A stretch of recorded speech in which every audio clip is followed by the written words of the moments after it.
Very interesting topic, right? All of us are either finance controllers or we are, belonging to accounts vertical, or we are basically CFOs who are, in a way, reporting to the audit committee and board. Now, all of us are pretty familiar that audit committee is basically an integral part of any finance function, whether it's a private limited company or whether it's a public limited company. Public limited company, the rigor is more. Okay, but as far as private limited company, the rigor is less because there is no independent requirement of an audit committee. But what is an audit committee, right? I'm not going to get into the definition of an audit committee, but audit committee is basically responsible for the overall governance of the organization, right? Now, today we are going to speak about what do ultimately audit committees demand from CFOs, because I still remember my days when I was the global finance controller of Geometric. My audit committees used to last for 4.5 hours.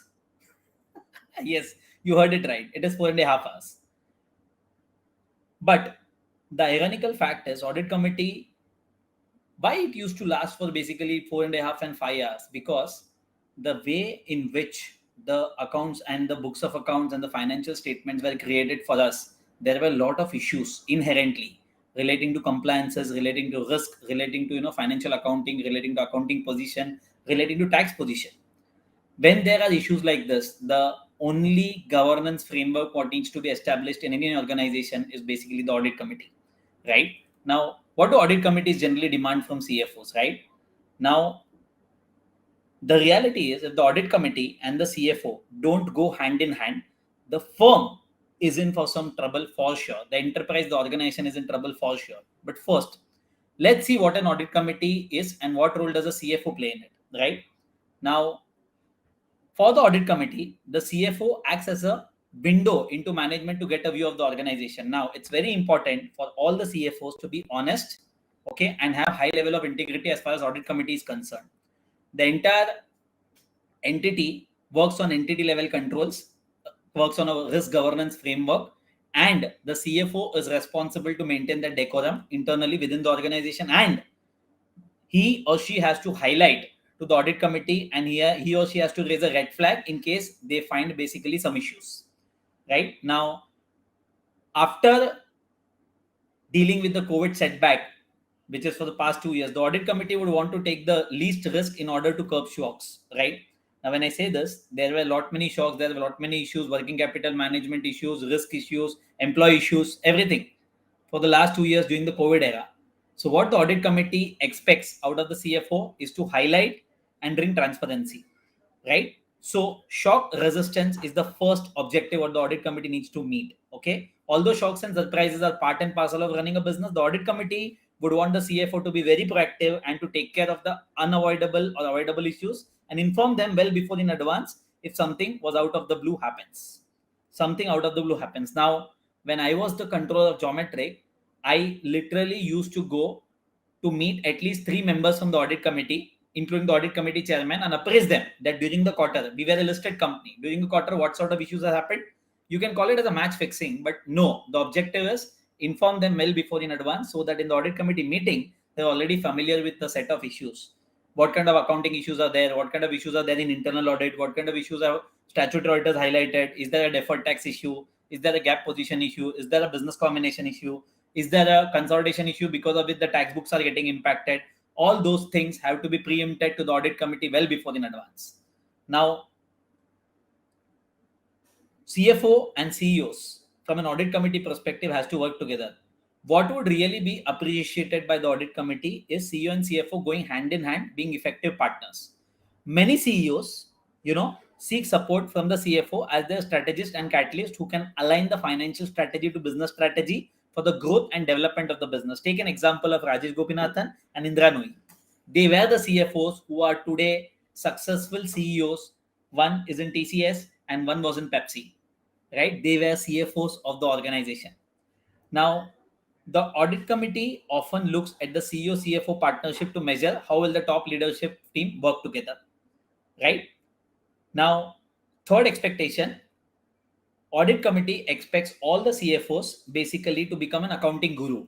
When I say this, it is normally seen that CFOs are picked up from the financial background. However, to truly own the CFO rule, they need to be masters of technical accounting, financial reporting, tax compliance, pertinent to their companies. Means financial reporting plays a very important role because that is what gets reported to the external stakeholders. So audit committee would expect the CFOs to wear the right set of hat and be sure about the numbers what they report, right? CFOs can only provide comfort to audit committee when it comes to numbers, when it comes to margins, when it comes to top line, and ultimately when it comes to profits.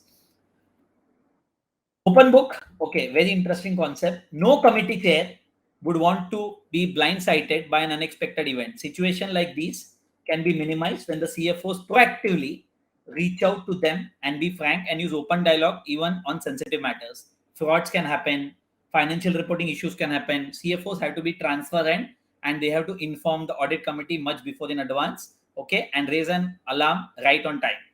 They want a CFO to be insightful, someone who can clearly tell the assumptions of the future performance and tell the story behind the numbers. They don't want to see growth. Board is basically looking at the growth. Audit committee is responsible for governance, and governance. They want to look at how tangible the growth is, how sustainable the growth is, okay, how growth is risk savvy, right? That is what the audit committee looks at. They also want the CFOs to take ownership to improve forecasting and budgeting in the company to deliver more effective guidance on future cash flows and avoiding earning measures. Means CFOs have to work very closely with the business. They have to ultimately provide a comfort to the management and audit committee. They have to work with the leaders. They have to work with sales. They have to work with marketing teams, and they have to make sure whatever budget, whatever growth plans they are making from a budgeting and forecasting perspective, it is appropriate. Last and the most important step is effective risk management. A key CFO role is to manage risk. While a board's risk committee may oversee enterprise level risk management, many audit committees also expect the CFO to take a leading role in managing enterprise and operational risk beyond traditional finance, accounting, and regulatory compliance. The CFO will likely to be expected to set the tone at the top on ethics and integrity, oversee the control environment, and ensure the right people are deployed across the organization to support compliance. Good companies like Tata's, they have a lot of focus on governance. They have a lot of focus on compliance. They have got a lot of focus on statutory audit and internal audit. That's the right way to look at it. In addition, the audit committee will want to ensure that the reporting lines are clear across the organization and that the organization structure encourage the right behaviors and timely flow of risk information. This is especially the case in large multinational organizations where finance resources may be in a direct reporting into local business leaders versus the global CFO. In nutshell, CFO wants the audit committee wants the CFO to partner with the business teams, to partner with the CEOs, and deliver the right set of numbers on which the audit committee can provide comfort, audit committee can rely, and they can appraise the board that we have seen the numbers, we have seen the company, we have seen the margins, and the margins are true and fair.